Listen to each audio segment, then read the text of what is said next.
हर खबर पर होगी आपकी पकड़। डाउनलोड कीजिए एबीपी लाइव ऐप। जेल है, इसके बारे में हमने भी जानकारी हासिल की। इसका इस प्रेमाइसेस का एक हिस्सा जो है महिलाओं के लिए अलग से रखा गया है, रिजर्व रखा गया है, और कुछ हिस्सों में पुरुष कैदी भी हैं। लेकिन बाकी जो मुंबई की बड़ी जेलें हैं उनकी तादाद में बहुत कम पुरुष कैदियों को यहाँ पर रखा जाता है।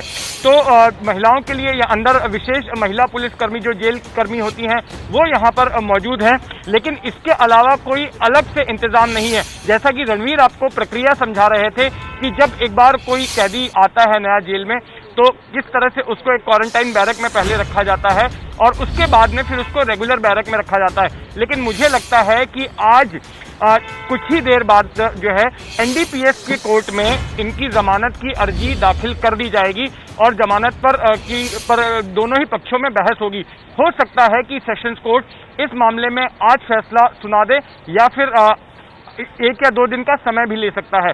तो जब तक इस सिलसिले में ऑर्डर नहीं आता है और जब तक जमानत नहीं मिलती है रिया चक्रवर्ती को, तब तक उन्हें इसी बायकला महिला जेल में ही रहना पड़ेगा। 14 दिन जेल में या फिर जमानत, इस पर सवालिया निशान। ये रिया चक्रवर्ती की तस्वीर आज की, जब वो निकल रही थी जेल जाने के लिए, और कहा यह जा रहा है कि रिया का खेल खत्म, रिया पहुंची जेल। जी हां, सलाखों के पीछे रिया चक्रवर्ती पहुंच चुकी है। इस वक्त की सबसे बड़ी खबर, रात रिया चक्रवर्ती की कटी थी एनसीबी के लॉकअप में और अब सुबह एनसीबी ने रिया चक्रवर्ती को भायखला जेल पहुंचा दिया है। आमतौर पर होता यह है कि जब किसी आरोपी को जेल लेकर जाया जाता है तो फिर उसका पहले मेडिकल टेस्ट कराया जाता है, लेकिन क्योंकि रिया का मेडिकल कल ही हुआ है तो वही रिपोर्ट यहां पर लगा दी जाएगी। इसके बाद रिया चक्रवर्ती को दाखिल कराया जाएगा। क्या कुछ होगा जेल में, विस्तार से समझने के लिए यही भायखला जेल के बाहर मौजूद है मेरे सहयोगी रणवीर। जितेंद्र दीक्षित पल पल का अपडेट हमें दे रहे हैं। पहले रणवीर के पास आपको लेकर चलते हैं। रणवीर, विस्तार से बताइए जेल में क्या क्या होगा। लोग जानना चाहते हैं। जेल पहुंच गई रिया चक्रवर्ती, अब जेल के कपड़ों में रिया चक्रवर्ती नजर आएंगी।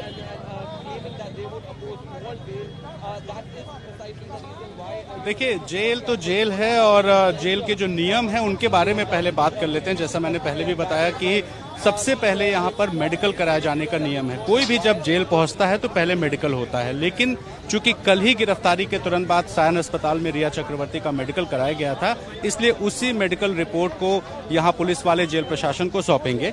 ये भायखला जेल है और जेल प्रशासन को रिपोर्ट सौंपने के बाद जेल के जो डॉक्टर हैं वो उसका मुआयना करेंगे और जैसे ही वो मुआयना करके उस रिपोर्ट को ओके कहेंगे तो जेल प्रशासन आगे की कार्रवाई शुरू करेगा, यानी दाखिल करने की प्रक्रिया।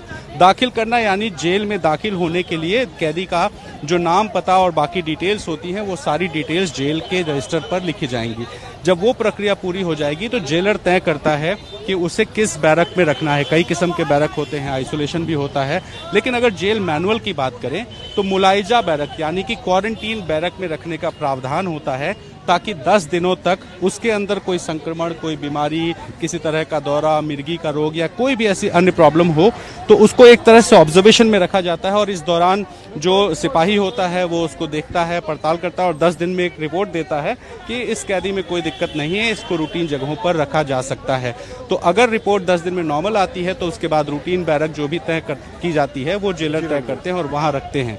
लेकिन जो भी प्रेरोगेटिव है वो जेलर का होता है और जेलर ही तय करते हैं कि किस बैरक में रखना है, तो देखना होगा। और जहां तक रिया की बात रही तो थोड़ी हाई प्रोफाइल है तो जाहिर है कि कुछ सहूलियत भी मिल सकती है, लेकिन जो भी कुछ करना है वो अब रिया जेल के अंदर है और जेलर को ही तय करना है। तो तुलसीदास ने कहा है, पराधीन सपने हूँ सुख नहीं।